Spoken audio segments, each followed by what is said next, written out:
বিসমিল্লাহির রহমানির রহিম। টিগরি আইডিয়াল মাধ্যমিক বিদ্যালয়ের অনলাইন ক্লাসে তোমাদের সবাইকে স্বাগতম। প্রিয় শিক্ষার্থীরা, আসসালামু আলাইকুম। কেমন আছো তোমরা? আজ নিশ্চয়ই ভালো আছো। করোনার এই মহা দুর্যোগকালীন আমিও আলহামদুলিল্লাহ ভালো আছি। আজকে আমরা ক্লাস নেব হচ্ছে সপ্তম শ্রেণীর কৃষি শিক্ষা তৃতীয় অধ্যায় কৃষি উপকরণ অধ্যায়। সপ্তম শ্রেণীর কৃষি শিক্ষা তৃতীয় অধ্যায় কৃষি উপকরণ অধ্যায় প্রথম পাঠ উদ্ভিদের পুষ্টি উপাদান। প্রথম পাঠ হচ্ছে উদ্ভিদের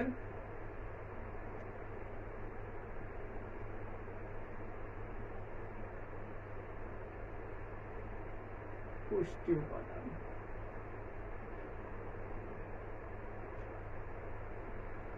তাহলে আজকে আমরা প্রথম পাঠ পড়াবো উদ্ভিদের পুষ্টি উপাদান। ইতিপূর্বে বেশ কয়েকটি অনলাইন ক্লাস নেওয়া হয়েছে, আশা করি তোমরা সবাই ক্লাসগুলো দেখছো এবং তোমাদের যদি কোনো সমস্যা হয় তখন আমার সাথে যোগাযোগ করবে, আমি তোমাদের সমাধান করার চেষ্টা করবো ইনশাআল্লাহ। তাহলে আজকে আমরা পড়বো উদ্ভিদের পুষ্টি উপাদান। প্রথমে আগে জানতে হবে যে পুষ্টি উপাদানটা কি। পুষ্টি উপাদান হচ্ছে উদ্ভিদের বেড়ে ওঠার জন্য, উদ্ভিদের রোপণ থেকে শুরু করে বেড়ে ওঠার জন্য যেই উপাদানগুলা উদ্ভিদের সাথে ওতপ্রোতভাবে জড়িত হয় বা বেড়ে উঠতে যে উপাদানগুলো সহযোগিতা করে সেগুলাই হচ্ছে পুষ্টি উপাদান। তোমাদের বইয়ের ভাষায় উদ্ভিদ তার বৃদ্ধি ও পরিপুষ্টির জন্য মাটি, বায়ু ও পানি থেকে কতগুলো উপাদান কিন্তু শোষণ করে। এই উপাদানগুলোর অভাবে উদ্ভিদ সুষ্ঠুভাবে বাঁচতে পারে না। যদি এই উপাদানগুলোর একটিরও অভাব হয় তাহলে কিন্তু উদ্ভিদ সুষ্ঠুভাবে বাঁচতে পারবে না। তাই লাভজনকভাবে অধিক শস্য উৎপাদনের জন্য এই পুষ্টি উপাদানগুলো সার হিসাবে ব্যবহার করা হয়।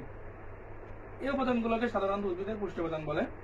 এই পুষ্টি উপাদানের অভাবজনিত লক্ষণ অন্য কোনো পুষ্টি উপাদান দ্বারা পূরণ করা যায় না, তাই এই পুষ্টি উপাদানগুলো অত্যাবশ্যকীয় পুষ্টি উপাদান বলে। এখানে উদ্ভিদের পুষ্টি উপাদানের শ্রেণী বিভাগ, কাজ, অভাবজনিত লক্ষণ ইত্যাদি নিয়ে আলোচনা করা হয়েছে। আজ আমরা উদ্ভিদের পুষ্টি উপাদানের শ্রেণী বিন্যাস এবং পুষ্টি উপাদানের উৎস সম্পর্কে জানব। তাহলে আমরা উদ্ভিদের পুষ্টি বলতে বুঝলাম যে উদ্ভিদের বেড়ে ওঠার জন্য মাটি, পানি, বায়ু থেকে যে পুষ্টি উপাদানগুলো নেয় তাকেই সাধারণত বলা হচ্ছে পুষ্টি উপাদান। এখন দেখো পুষ্টি উপাদানের শ্রেণীবিন্যাস।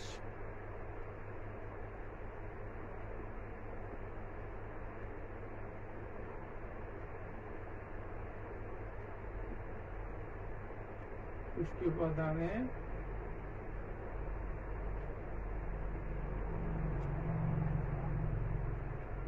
শ্রেণীবিন্যাস। সাধারণত পুষ্টি উপাদানকে দুইটি শ্রেণীতে ভাগ করা হয়েছে। একটা হচ্ছে মুখ্য পুষ্টি উপাদান আর একটি হচ্ছে গৌণ পুষ্টি উপাদান। পুষ্টি বিন্যাসকে ভাগ করা হয়েছে দুইটি বিন্যাসে, একটা হচ্ছে মুখ্য আর একটা হচ্ছে গৌণ। মুখ্য মানে এই মুখ্য পুষ্টি উপাদানগুলো উদ্ভিদের জন্য অত্যন্ত প্রয়োজনীয়। এর একটি বাদ গেলে উদ্ভিদ তার সঠিকভাবে জীবন শেষ করতে পারবে না। এটা হচ্ছে মুখ্য পুষ্টি উপাদান। আর গৌণ পুষ্টি উপাদানও খুবই জরুরি, কিন্তু সেটা উদ্ভিদের কাছে তুলনামূলক কম ব্যবহৃত হয়। এখানে উদ্ভিদের মোট পুষ্টি উপাদান হচ্ছে 17টি। উদ্ভিদের মোট পুষ্টি উপাদান হচ্ছে 17টি। উদ্ভিদের গ্রহণ মাত্রার উপর ভিত্তি করে এই পুষ্টি উপাদানকে ভাগ করা হয়েছে দুই ভাগে, একটা হচ্ছে মুখ্য পুষ্টি উপাদান আর একটা হচ্ছে গৌণ পুষ্টি উপাদান। মুখ্য পুষ্টি উপাদান কোনটা? উদ্ভিদের স্বাভাবিক বৃদ্ধির জন্য এই উপাদানগুলো অধিক পরিমাণে ব্যবহৃত হয়। উদ্ভিদের স্বাভাবিক বৃদ্ধির জন্য এই মুখ্য পুষ্টি উপাদানটা অধিক পরিমাণে ব্যবহৃত হয়। মুখ্য পুষ্টি উপাদান হচ্ছে 9টি। মুখ্য পুষ্টি উপাদান হচ্ছে 9টি। তোমাদের বইতে আছে, তবু তোমরা নোট করে নিবা। মুখ্য পুষ্টি উপাদান হচ্ছে 9টি। এর মধ্যে carbon, hydrogen, oxygen, nitrogen, phosphorus, potassium, calcium, magnesium, sulphur. তাহলে আমরা উদ্ভিদের পুষ্টি উপাদান পেলাম হচ্ছে 9টি। এক হচ্ছে কার্বন, হাইড্রোজেন, অক্সিজেন, নাইট্রোজেন। দেখো carbon, hydrogen, oxygen, nitrogen, phosphorus, potassium, calcium, magnesium, sulphur. তাহলে উদ্ভিদের মুখ্য পুষ্টি উপাদান এগুলো কিন্তু তোমাদের অবশ্যই মুখস্থ করতে হবে। উদ্ভিদের মুখ্য পুষ্টি উপাদান কয়টি পেলাম? 9টি। Carbon, hydrogen, oxygen, nitrogen, phosphorus,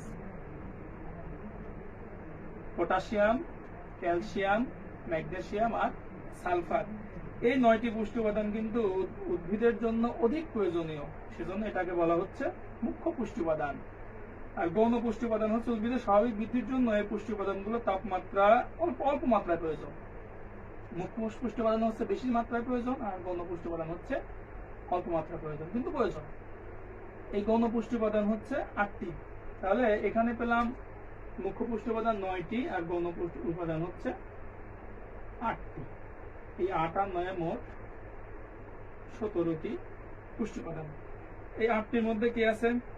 লৌহ আছে, লৌহ বা যেটাকে আমরা বলি আয়রন, ফেরিক লৌহ, লৌহ বলা যায়, ফেরিক বা লৌহ। ম্যাঙ্গানিজ, ম্যাঙ্গানিজ,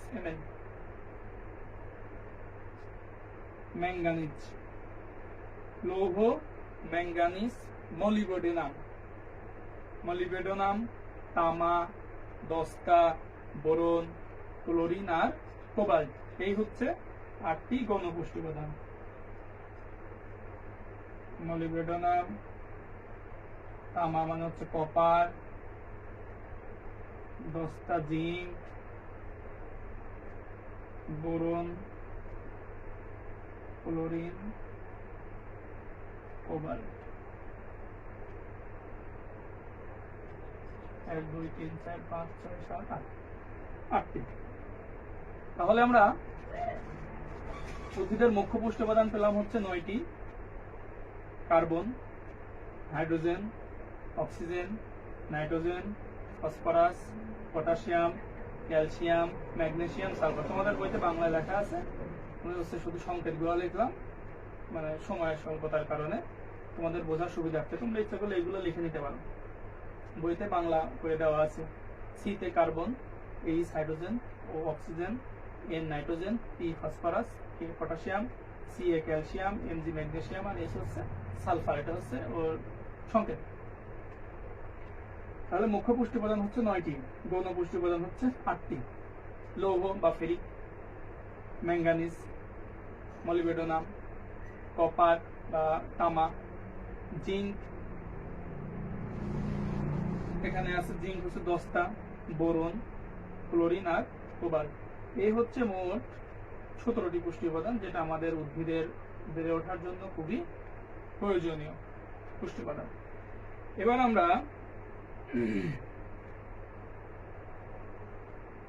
দেখি এই পুষ্টি উপাদানের উৎসটা কি, কোথায় থেকে আসে।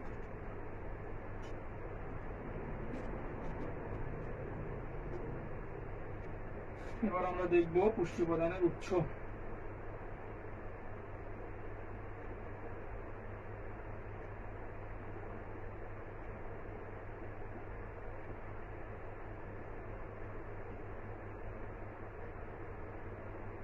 পুষ্টি উপাদানের উৎস, এই যে দুইটি উদ্ভিদের যে 17টি পুষ্টি উপাদান, এটি সাধারণত 2টি উৎস থেকে আসে। একটা হচ্ছে প্রাকৃতিক,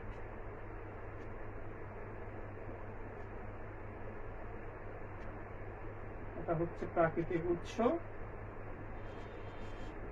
আর একটা হচ্ছে কৃত্রিম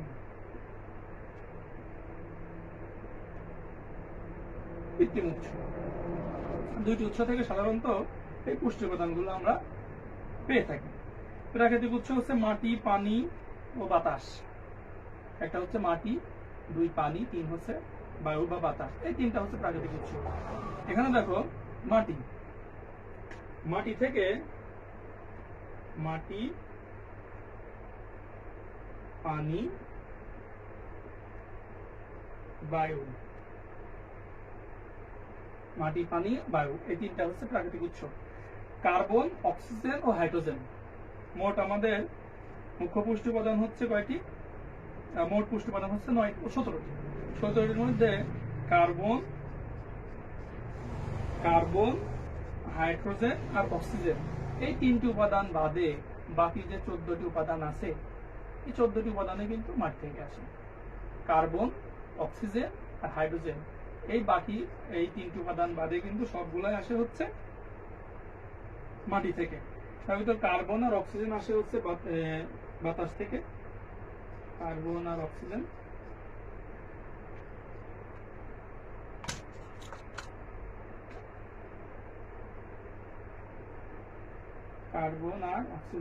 কার্বন অক্সিজেন আসে হচ্ছে বাতাস থেকে, আর পানি থেকে আসে হচ্ছে হাইড্রোজেন, অক্সিজেন। তাহলে পানি থেকে আসে হাইড্রোজেন, অক্সিজেন, আবার বাতাস থেকেও আসে কার্বন আর অক্সিজেন।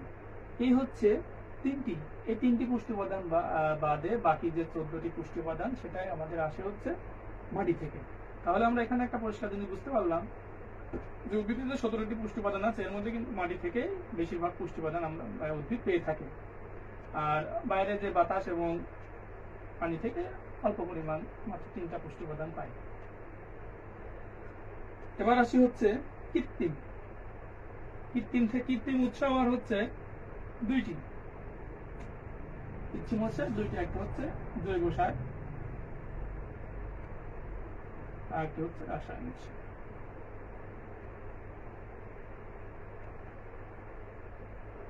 কৃত্রিম উৎস হচ্ছে দুইটি থাকে, একটা হচ্ছে জৈব সার আর একটা হচ্ছে রাসায়নিক সার। উদ্ভিদের পুষ্টি উপাদানের সবগুলোই, উদ্ভিদের পুষ্টি উপাদানের এই 17টি উপাদানই সাধারণত জৈব সারের মধ্যে পাওয়া যায়, সবগুলো জৈব সারের মধ্যে পাওয়া যায়। গোবর, কম্পোস্ট, আবর্জনা, খড়কুটো, আগাছা পচিয়ে জৈব সার হিসাবে ব্যবহার করা যায়। উদ্ভিদের এই যে গোবর, কম্পোস্ট বা পচা পাতা এগুলো পচিয়ে যে জৈব সার পাওয়া যায়, এখানে কিন্তু আমাদের উদ্ভিদের সবগুলো পুষ্টি উপাদানই জৈব সার থেকে পেয়ে থাকে। আর রাসায়নিক সার হচ্ছে ইউরিয়া, আমাদের যেটা প্রয়োগ করে ইউরিয়া সার থেকে আমাদের নাইট্রোজেনের উৎস প্রায় ইউরিয়া সারে 46% নাইট্রোজেন থাকে। তাহলে ইউরিয়া সার থেকে নাইট্রোজেনের চাহিদা মেটে, টিএসপিতে ফসফরাসের চাহিদা মেটে, এমওপিতে মানে মিউরেট অফ পটাশ এখান থেকে পটাশিয়ামের চাহিদা মেটে, এবং জিপসামে ক্যালসিয়াম ও সালফারের প্রাধান্য থাকে। এছাড়া জিঙ্ক সালফেটেও জিঙ্ক ও সালফার থাকে। তাহলে ইউরিয়া থেকে আমরা পাচ্ছি নাইট্রোজেন, টিএসপি থেকে মানে ট্রিপল সুপার ফসফেট এখান থেকে পাচ্ছি ফসফরাস, এমওপি মানে মিউরেট অফ পটাশ এখান থেকে পাচ্ছি পটাশিয়াম, এবং জিপসামে পাচ্ছি ক্যালসিয়াম ও সালফার। এছাড়া জিঙ্ক সালফেটে জিঙ্ক ও সালফারও পাওয়া যায়। তাহলে জৈব সার থেকেও পুষ্টি উপাদান পাওয়া যাচ্ছে, রাসায়নিক সার থেকে পুষ্টি উপাদান পাওয়া যাচ্ছে। তাহলে আজকে আমরা শিখলাম পুষ্টি উপাদান কাকে বলে, পুষ্টি উপাদানের শ্রেণীবিন্যাস এবং পুষ্টি উপাদানের উৎস। তোমরা বাড়িতে এটা প্র্যাকটিস করবে, আর যদি কোনো সমস্যা হয় আমার সাথে যোগাযোগ করবে, ইনশাআল্লাহ সমাধান দেওয়ার চেষ্টা করব। আজকের মতো ক্লাস এ পর্যন্ত। আগামী ক্লাসে তোমাদের সবার সাথে দেখা হবে। দোয়া করি তোমরা ভালো থাকো, তোমরা আমাদের জন্য দোয়া করো। খুদা হাফেজ।